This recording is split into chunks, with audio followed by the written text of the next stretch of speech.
Así como el comportamiento clínico de la enfermedad, el fenotipo que muestra, los valores de laboratorio, la expresión clínica correlacionan de alguna suerte con las posibilidades de que sobreviva un paciente y las posibilidades de que transforme o que se trombose, como vamos a ver más adelante, se ha hecho un esfuerzo por tratar de identificar cuál es el valor que tienen mutaciones específicas dominantes en la supervivencia de los pacientes. Y a grosso modo existen tres sopas muy claras. O el paciente tiene JAK2, o tiene MPL, o tiene K-reticulina, o bien, que sería la cuarta, no tiene ninguna de ellas, o sea, un triple negativo. Y esta situación correlaciona, como ustedes pueden ver acá, con las posibilidades que tiene el sujeto de sobrevivir a la enfermedad a lo largo del tiempo.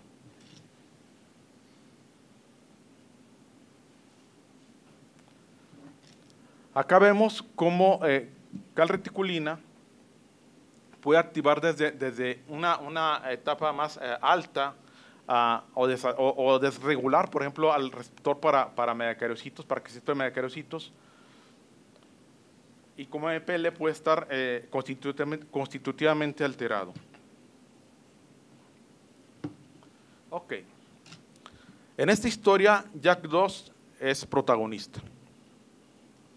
Y hacia 2008 más o menos se publica una editorial en hematológica en relación a un artículo importante que salió respecto a la carga alélica de JAK2 y el comportamiento clínico de los pacientes.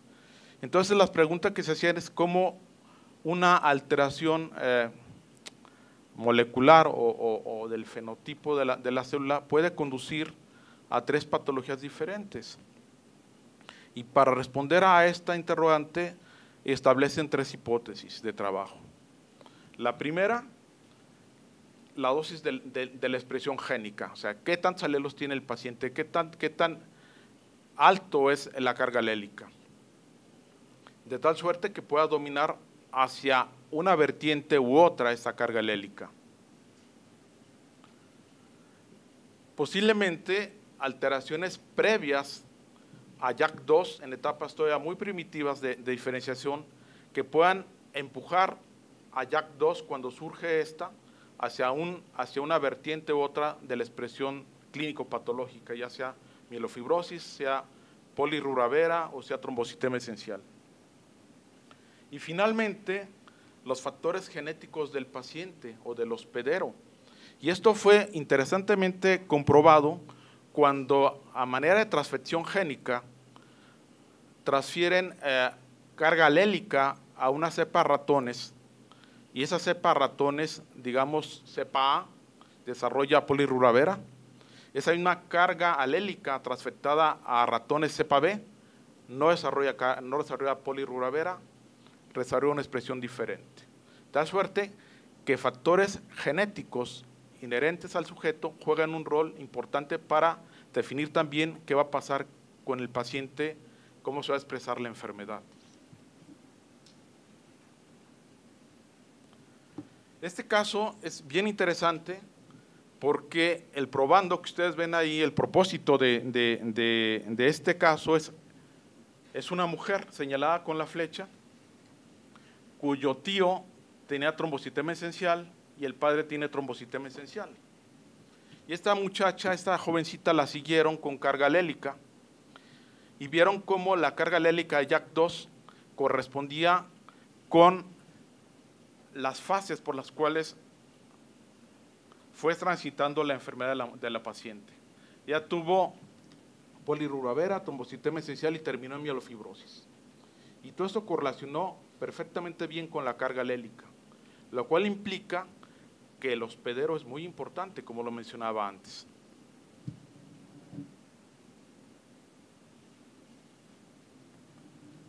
Ahora bien, los pacientes con trombocitema esencial tienen una carga alélica baja. ¿Qué tienen de particular estos pacientes con trombocitema esencial? Pues son los que tienen la supervivencia más alta, sobre todo la trombocitemia de riesgo bajo. La supervivencia puede ser 19, 20 años, que para un sujeto de 60 se equipara perfectamente bien para la que se espera para la población general. Los que tienen una carga intermedia corresponden a polivera y a mielofibrosis.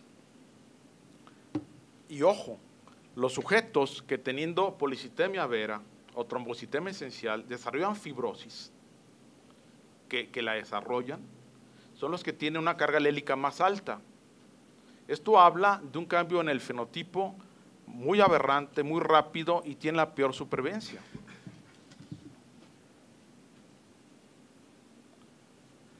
En otras palabras, acá se puede ver la carga alélica en esta imagen y justamente lo que le estaba comentando, cómo correlaciona con el fenotipo de la enfermedad y la expresión clínica y laboratorial de la misma.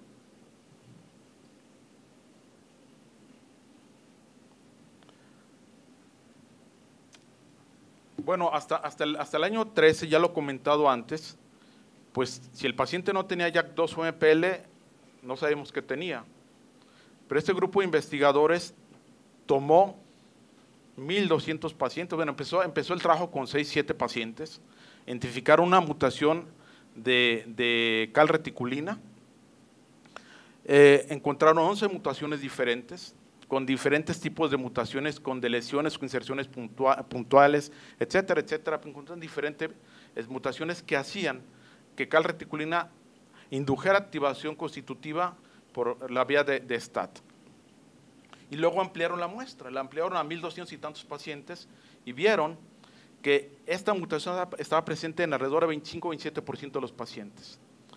Que aquellos que tenían calreticulina no tenían JAK2, que los que tenían MPL no tenían ni calreticulina ni JAK2. Es decir, estas alteraciones que conducen a la enfermedad son mutuamente excluyentes.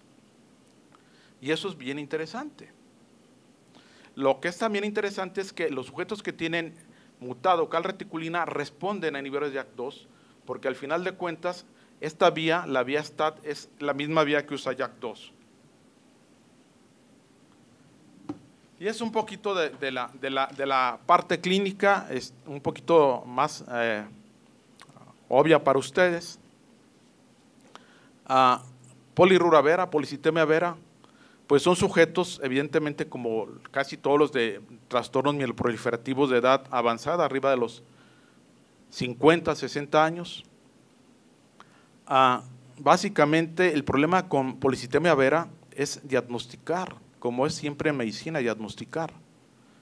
Pero cuando tenemos una condición que puede tener una dominancia en los niveles de hemoglobina sobre los niveles de leucocitos y plaquetas, a veces tenemos en esta condición leucocitosis, trombocitosis, se hace fácil el diagnóstico cuando lo que domina es la hemoglobina, pero a veces es discreto esos incrementos en plaquetas y en glóbulos blancos, de tal suerte que uno lo primero que tiene que tener es un sentido común, y el sentido común dice que hay que descartar causas reactivas de eritrocitosis, y básicamente tienen que ver con hipopsia tisular.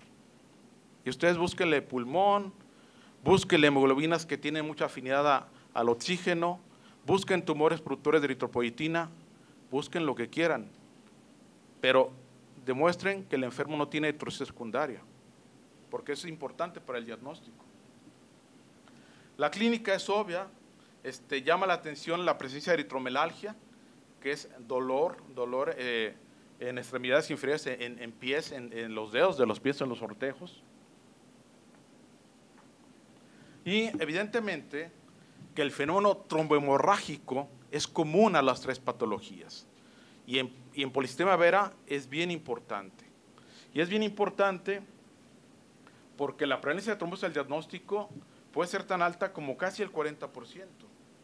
De hecho, cuando ustedes leen trombofilia, se dan cuenta que las trombosis que se presentan de forma atípica, es decir, órganos internos, mesenterio, Budd-Chiari, cerebro, primarias de tromboembolia pulmonar, o trombosis pulmonar, mejor dicho, y no las clásicas de piernas, 40% van a tener un mieloproliferativo, JAK2 va a estar presente y puede ser la etapa no sospechada de la enfermedad, donde el enfermo no tiene proliferación, no tiene esplenomegalia, no tiene otras cosas.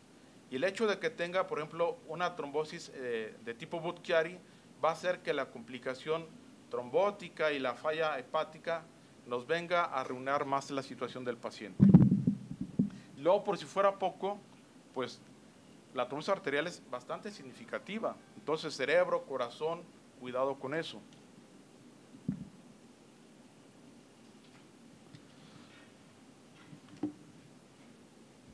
No me gustan mucho los criterios a mí, de verdad, para los diagnósticos, pero porque me recuerda un poco a los reumatólogos. Y entonces digo, bueno, ¿qué pasó aquí? Ya estamos cambiando la profesión. Lo que pasa es que en reumatología, si no tiene 3 o 4, no es. Y si los tiene y se parece, pues entonces es una cosa ahora que se llama lupus rupus o no sé qué cosa que ni me interesa. Y acá hace un poquito de eso. Hacer menos ambiguo lo que ya es ambiguo. Y entonces el criterio en el 2016 para la cantidad de hemoglobina decrementó a 16.5. En realidad los sujetos con 16.5 hemoglobina pues creo que deben ser bastantes, sobre todo que acá no se menciona la altitud sobre la que vive un sujeto, por ejemplo. Y es un criterio mayor. Y ahora con el uso de anabólicos por la situación de ficoculturismo o otro tipo de cosas, uno tiene que tener cuidado cuando evalúa pacientes con hemoglobina alta. Pero básicamente el umbral se bajó. El umbral se bajó con el razonamiento de que al bajar el umbral uno puede cosechar más pacientes en etapa no tan avanzada de la enfermedad, y esto tiene bastante sentido.